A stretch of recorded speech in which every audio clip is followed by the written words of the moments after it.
Well, hello, ladies, gaydies, theydies, friends, family, foes, enemies. Welcome back. So, a few weeks ago, I asked my audience, my subscribers, what they wanted to see from me next since Love is Blind was ending.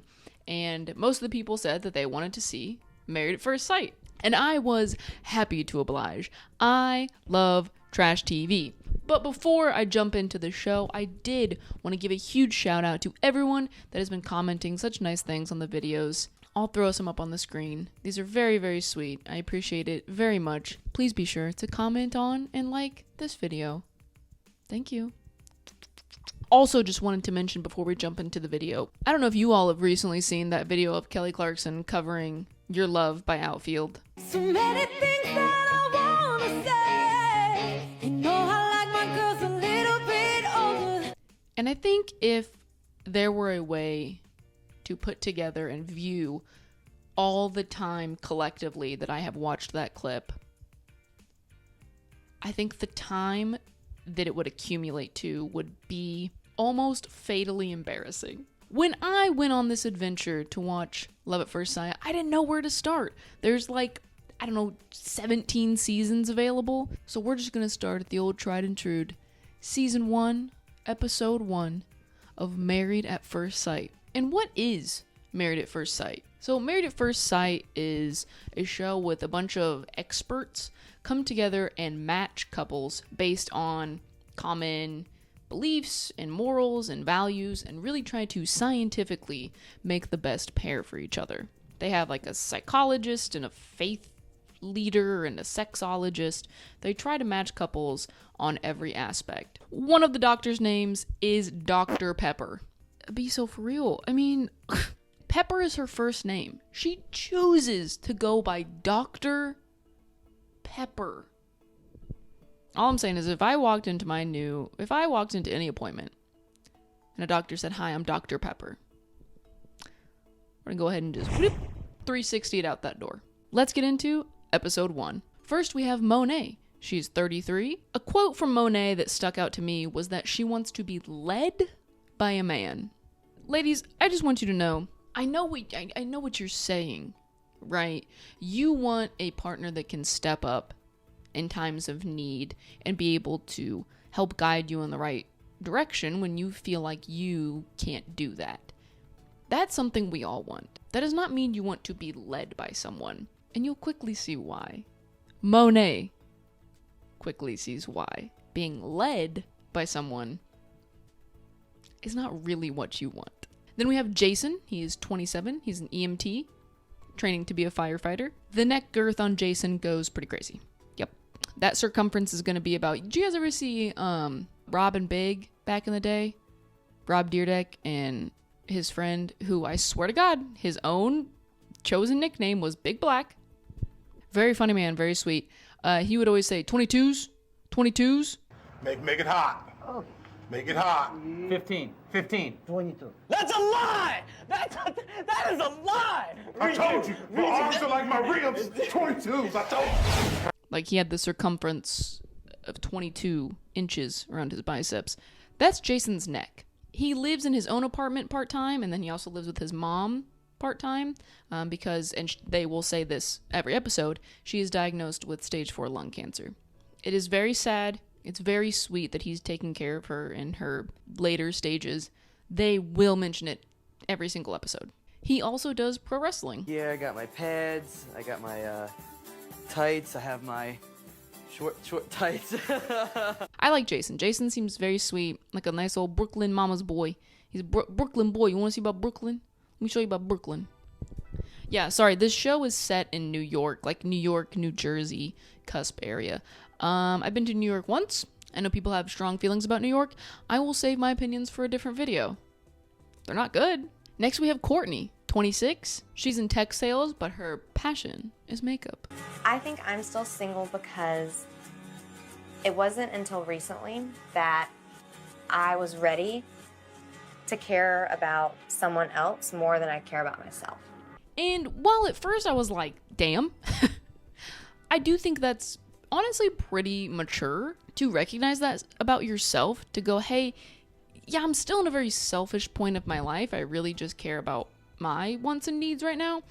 I'm not going to try to get into a relationship because I know it won't be good, because I don't have the ability to give a shit about someone right now, like they would need me to for this to be a healthy relationship. Actually very self-aware and good for her. She also does burlesque. Nice. Hey, nice. We also have Doug. I did not write down his age or what he does. I think he's in his 30s and he does something. Doug's very sweet. Doug lives at home because he got laid off work not too long ago. His finances got screwed up and he lives with his family. Very sweet guy. Very sweet family. They're all very close. Is Doug the cutest guy? No. But personality will take you far, and we'll see that. We have Vaughn. He is 30. He's in the Air Force. At first, I thought he was very sweet. That went away quickly. Vaughn wants traditional roles in a marriage. Vaughn describes himself as an alpha male who wants to take care of a woman. We have Jamie. Jamie's 27. She's a nurse. She's sweet, but you can tell that she's very guarded, very reserved. She's someone that has had to have her shit together in her life because her parents were drug addicts growing up. She just couldn't cope with so many kids. She never had a job and she still was using drugs. So at 20 years old, I became a legal guardian to my 2 younger siblings. So the experts decide to match up these couples. They put Jamie and Doug together, Vaughn and Monet, and Courtney and Jason. Both of Vaughn and Monet's families seem supportive of this decision, maybe a little on the fence, but overall, good with it. At this point, I was kind of worried that Courtney was going to suck the life out of Jason like that Teletubbies vacuum, because he's so much, they emphasize how much he is a caretaker and cares for others and gives, where she admits that she only recently sort of feels ready to be able to give love and care to someone more than herself. The experts, right off the bat, acknowledge that they don't think Jamie will be physically attracted to Doug. Hey, what a foreshadow. But they think that his personality and his values and what he brings to the table will overcome that. Yeah. Which I would be hurt by if experts went, we think you guys will be really good together. And I think you have such a good personality. I think you shine through so bright that this ain't even gonna matter. And you go, what? And they go, what? Nothing. What? Did you just say I have a hot personality and a butterface? And they're like, in professional terms, yeah. Doug is very sweet. Before his wedding, he makes her a cheat sheet of like all of his friends and family, all their names and pictures. That way she can like study them and get to know his family. Very sweet, and I think it's very indicative that he's close to this family, and that's something that Jamie wants. She's never had a close-knit, tight, healthy family. I think this is a good sign for her going into the wedding. So we get to Doug and Jamie's wedding. Doug's excited. He is sweating bullets. Holy shit. And then Jamie comes out. She comes down the aisle and immediately starts crying. And Doug's like, I don't know if that's a good or bad sign. Dougie boy, it's bad. We get her talking head and she's like, I think I made the biggest mistake of my life. This man is not attractive. I'm not attracted to him at all. And she's crying. You ever... Again, Doug's a fucking champ through this whole show. Holy shit. If someone started crying upon seeing me, I need to make some phone calls to some hotlines. That's all I'm saying. Jamie's, you can tell, feeling very overwhelmed. Everything's probably spinning around her, and she's just like, yeah, I do. Okay. So episode 2, we have Vaughn and Monet's wedding. So Monet's godfather walks her down the aisle, and he's a very sweet man. She is having a panic attack. I need to remember to smile when I walk down. And I was like, girl, I feel you so hard. Panic, recognize panic. She was full blown freaking the fuck out, okay? And her godfather's like, you're good. Hey, I'm right here. You're fine. I got you. Don't worry, it's gonna be fine. This will be the best time of your life. You're probably right. I know I know I'm right. And she walks down. I can just tell by the breath and the shakes. I got She is this close to go ahead and blacking out and do one of these. They do a little cheek kiss at their ceremony. It's cute. It's sweet. They get to do some photos together and then go to the reception, and you can kind of see throughout the photos and just getting to talk to each other a little more, you can see Monet becoming more at ease and them becoming a little more comfortable with each other. They have a nice little dance at the reception. So at this point, I'm like, oh, okay. I'm gonna take it episode by episode. This seems alright. Jamie and Doug. Oh, baby. The photographer is putting us together and wanting us to look cozy, and I'm feeling so uncomfortable. I don't know if Doug is used to like winning over women out of his league with his personality, because he knocks it out of the park, by the way. But Jamie's like, I don't want him to touch me. I don't want him to look at me for longer than, I don't know, 2 seconds. You can see her skin crawl when he gets too close to her. It's not good. And Doug's like, I get it. Doug said, yeah, hey, ain't my first rodeo. Dr. Pepper, how the fuck am I supposed to mention this lady? Seriously. Dr. Pepper. Dr. Pepper and Dr. Seuss are fucking experts over here. What are we doing, folks? Dr. Pepper tells us, hey, attraction can grow. It doesn't have to be there immediately. And I agree. There have been people in the past where I meet and I'm just like, whatever. And then I don't know, one day, they do something or say something that in that instance, you're just like, wait a minute. Maybe they're hot. I think for people, especially people that value a personality, attraction can definitely grow. So I love that Dr. Pepper, Jesus Christ, I love that Doc P pointed that out. So I think it's very true. After the wedding and after the photos, Jamie goes to take a quick break and cry in the hallway. Even if it was a traditional wedding, you would still have those butterflies and weird feelings and That's the problem. I don't have butterflies. Things are going well, but she's like, you know what? I'm gonna suck it up. I'm gonna go in there. I'm gonna pretend to have a good time. She goes in there, and it's nice. The reception is much better. She starts to loosen up a little bit. They're kind of dancing. She's kind of like, okay, we can get past this. And again, I cannot emphasize enough how much Doug is like, I'm a cool guy, and I hope I can show that to her, and she'll like me. Guys, I've never seen this. The nice guy might win this season. The nice guy might win. Because she is like, don't touch me. Hey, I don't know about this. This is weird. Ugh. And he's just like, totally get it. This is a weird experiment. Affection can grow. I totally understand. I'm just going to be here and be here for you and be the best version of myself. And you can totally choose if that's what you want or not. Huh? Is this a healthy man? Is this maybe the first healthy man we've ever seen on TV? Don't get me wrong. Jason's very sweet and very empathetic as well. But he's cute, he's attractive. Doug might be the first nice guy that's not an incel. And those Venn diagrams have always been a circle, so this is interesting for science. Courtney and Jason's wedding is very cute. Again, he's nervous, she's nervous, but even up at the altar, she's reassuring him. She's like, breathe. Today, because Jason and Courtney have pledged to commit themselves to each other. It's okay. They seem to have some chemistry already. They seem like they are attracted to each other. That's good. Jason's mom isn't able to make it to the wedding because of chemo and not feeling well. Courtney's family is also not going to the wedding because of scheduling. But they are confused as to why she'd do this whole process. Episode 3, the couples go on their honeymoons. Courtney and Jason, after they wake up from their wedding, they are big chillin'. They're having a good time. They're just hanging out in bed. They seem like they're just 2 little peas in a pod. Then they find out that they're going to the Poconos, which I don't know why I thought that was a tropical place. Turns out it's cold as fuck. I'd call the producers. Hey, not going. Who vacations somewhere where it's cold? I'm not a cold vacationer. If someone ever had the audacity to ask me to go skiing, you see, put your neck in here. Put your neck in here. Not for a threatening way. Not for any other way. Courtney again emphasizes that she thinks she's going to have to make a real effort to care about Jason. But they get to the Poconos. They're having a grand old time. They go horseback riding, and this man is afraid for his life. Ready to ride? Not really. What am I doing? Which is pretty funny to see. This buff EMT firefighter be like, I ain't never got on no horse before. I'm from Brooklyn. I don't know. I eat a bagel. I go out to the fucking to the brunch. I eat a bagel, and now I got a horse. I ain't getting on no horse. I don't know about all that. I don't want to die. You know what I'm saying? I run into burning buildings. I don't know about getting on no stallion. Okay, I don't know about getting on no spirit over here. All right, I think I'm gonna go ahead and go back to Brooklyn and just have me a good old whatever. I hate New York.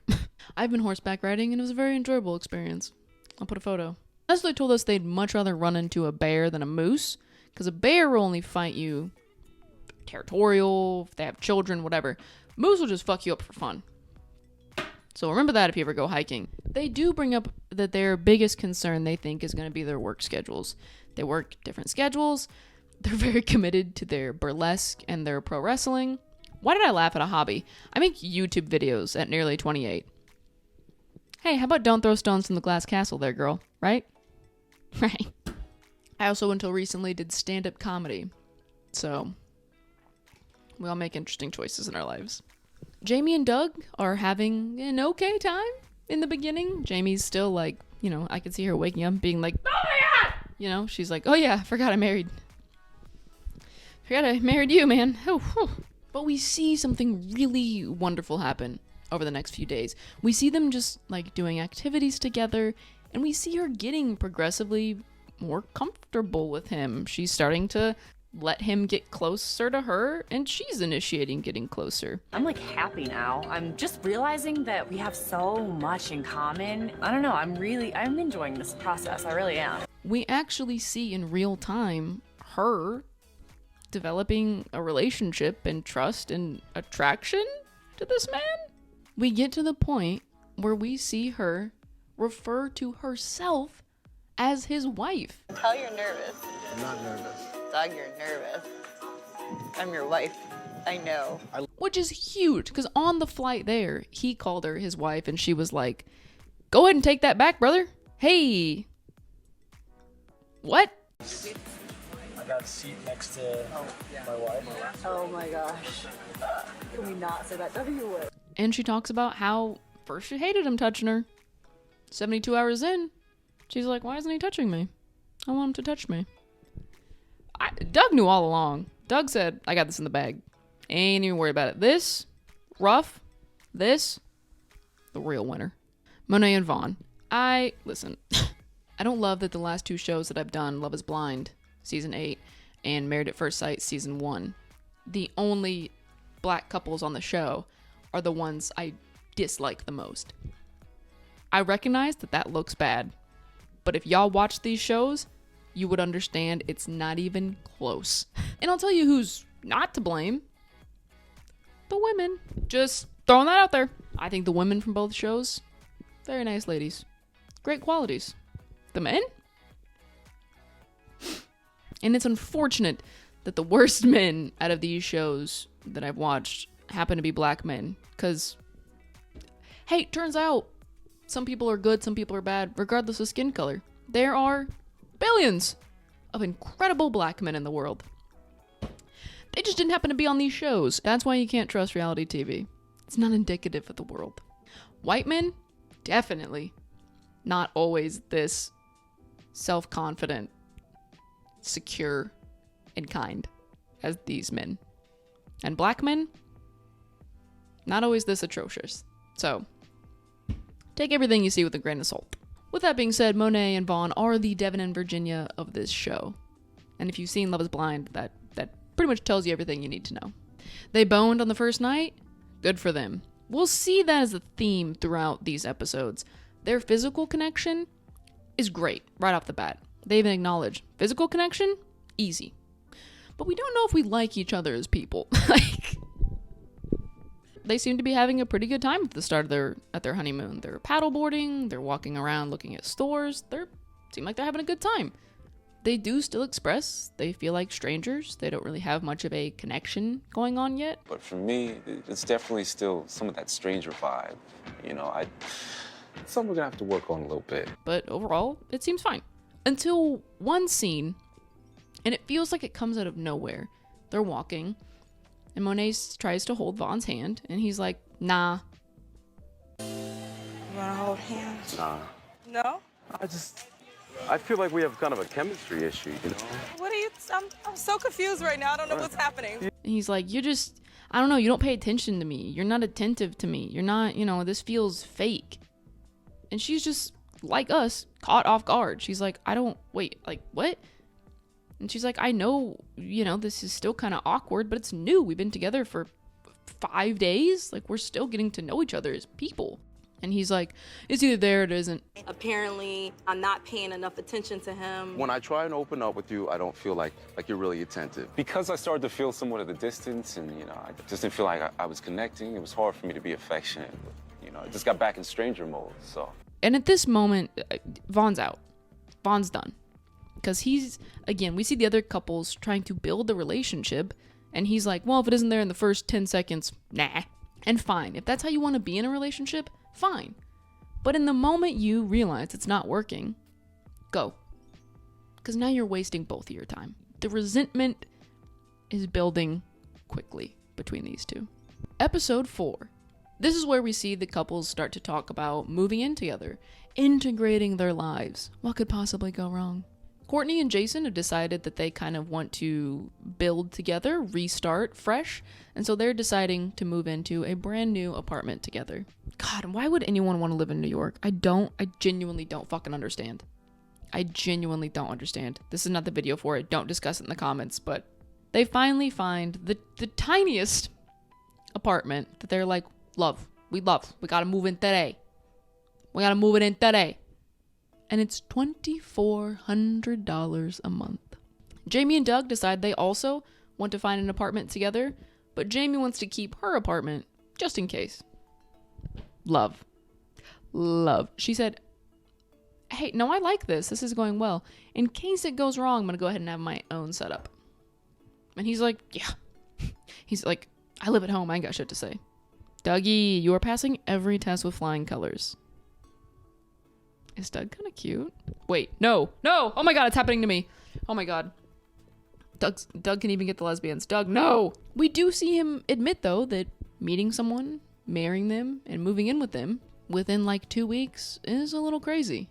And this is the first time we see Doug, I think because the whole time he's been so reassuring to Jamie, like, hey, this is good. This is cool. Like, let's just give it time.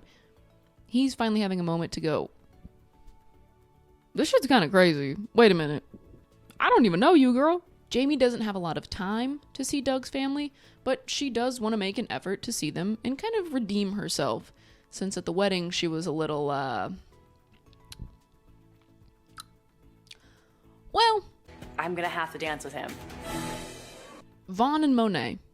They're at a bit of a conflict when they get home because neither one of them really wants to move in with the other. Neither one of them want to commute to their jobs, and if they move in with the other, it'll make a bit of a long commute for each of them. But eventually, Vaughn does say he's willing to compromise and move in with her, because if she had to move in with him, one of them would have to get a car, something like that. I guess I'm moving in. Okay, well, good. I'm happy. When he agreed. So this is probably the biggest step we see Vaughn take towards making this relationship work thus far. This is the only time he's willing to sacrifice something, which was very surprising to see. And I was like, okay. Vaughn also acknowledges that he doesn't love that she's independent and self-sufficient. He wants to pay all the bills and pay for meals, and basically her just stay at home and cook and clean. He wants to be the provider, the protector. Like as a guy, you kind of want a girl that's going to be somewhat reliant on you. To a degree. Whoa! Red flag. Hey. Let's do doubles on it, actually. No, dude. What the fuck? That tells me you want someone in a vulnerable position so that you have power over them. Look at me white-knuckling this. I'm so fucking I'm upset. This is how women get stuck in terrible, scary, abusive relationships. Is because the men go, I want to be the protector, the provider. So I'm going to make all the money. I'm going to have all the resources, everything in my name. So if ever you need a way out, good fucking luck. You don't want a traditional values role. You just want someone to submit to you. You want a submissive partner. You don't want someone with their own thoughts and ideas and opinions. You want a blank puppet to maneuver as you please. She brings up how she likes to go to brunch on Sundays and hang out with the girls, and he's like, oh, actually Sundays are for me to just sit at home and be quiet and not do anything. That's kind of like your social thing, you know? Because, I mean, but you guys got your inside jokes and all that. No, my friends are so excited to meet you. Right. And they really would like to know who you are. I want my husband to be in my world. But his negativity is very hard to deal with for me because I'm not used to having that around me. I don't know how to win with him. And I get that. I feel like that's kind of how I am too. I'm a very introverted person. I like to chill at home. I do have to kind of make a real effort to go out and see people. But they just have no communication skills. He's like, that's too much. That's your thing. Leave me out of it. And she gets frustrated. She's like, okay, so on vacation you were saying I'm not attentive enough. I don't give you enough attention. And then now, when I'm trying to give you attention, trying to talk to you, trying to invite you to things, it's too much. Because he's like, you're doing too much, you know, basically just like, leave me alone. And she's like, I don't get it. What do you want? It's either too much or it's not enough. I don't know what to do. Episode 5. Courtney and Jason seem to still be doing well, going steady, having a good time. Courtney does say she's a little concerned that Jason's not going to be able to open up to her, that he still feels guarded. She kind of feels like he's not prioritizing her in his life, you know, he's very busy, and it's starting to feel like a little bit that he's still prioritizing everything else in his life above her. Our schedules and everything that we have on our plate on both sides is extremely hard. Okay, so you work Friday and you get home at 10. Yeah. Do you work the 13th, Sunday? This Sunday I work. If it's the weekends, I'm working the weekends. Which, to be fair, only knowing someone 3 weeks, how could you not, right? Like, if I knew someone for 3 weeks and they were like, I actually need you to dedicate more time to me instead of the other stuff you love, I'd be like, girl, I just met you. What do you... At the same time, we see Jason kind of express, you know, how do you really get to know somebody and feel like you can trust them and build a life with them within like 6 weeks from meeting to deciding if they want to get divorced or not? Their biggest struggle right now is, again, feeling like they really know each other and their schedules. They work different schedules, and I like how the show highlighted how hard it can be for someone that works weird hours. But we do see at the end of the episode, Jason makes a really kind effort to show that he's thinking about her by leaving a note on some wine and being like, hey, I know you had a rough day. Pound a bottle of wine. Love you. Like a good old Brooklyn boy. Doug and Jamie are doing great. They're enjoying living together. Their biggest struggle right now, I think, is Doug's mom isn't fully convinced on Jamie yet. She's skeptical, which is understandable. Hey, we were at the wedding too. It didn't look good. And she hasn't been able to spend much time with Jamie because of Jamie's work schedule. Overall, though, they're doing good. Not a lot to mention. Who would have thought from episode 1 that our best couple right now would be Jamie and Doug? Vaughn and Monet. All right. Same old story. Same old story going on. She brings up she does not know what he wants. And you expressed to me that your feelings were that I wasn't attentive to you. I immediately start directing my energy towards you. It's a little much, yeah. So if I recoil, then I'm not giving you enough attention. I don't know what to say. I don't know where the win is on that. But I'm asking you, you get what I'm saying? Like, He tells her that not only is the situation between them annoying, she's annoying. How do I connect with you when you're annoyed about everything? I'm annoyed by the situation, and I'm annoyed by you personally. I'm gonna flip a fucking table. Holy, even though he asked, we have video, asked for someone bubbly, he said she's too bubbly and it's annoying. And of course, she gets defensive. She's like, annoying? What? Fuck you, dude. And how could you not? If someone called you annoying, if someone in their 30s called me annoying, I would crash out. They keep fighting for this relationship. I don't know why. They go to dinner. It's awkward. They really don't have a relationship outside of sex. And even they say that. Vaughn's like, hey, what if actually you cooked me dinner and then we just bang one out? And she's like, no, that sounds actually terrible. We don't get along. What are we doing here? But they keep trying. They keep going to dinners, talking about the same old story about how they don't like each other, but still want to make this work. I don't know, man. I don't know. That's the end of the episodes this round. I am starving. I'm starting to get the shakes, and I feel like I'm going to pass out. So I'm going to go get some food. Thank you all so much for joining me in this series. I'm going to finish up the next set of 5 episodes next time, and then I might do some different videos in between the seasons. And also, if you guys get sick of Married at First Sight, let me know. I'll drop that shit like hopefully Monet drops Vaughn. Thank you all so much for watching, commenting, liking, and subscribing. I will see you all in the next one. Kelly Clarkson, I'm still thinking of you. Bye-bye.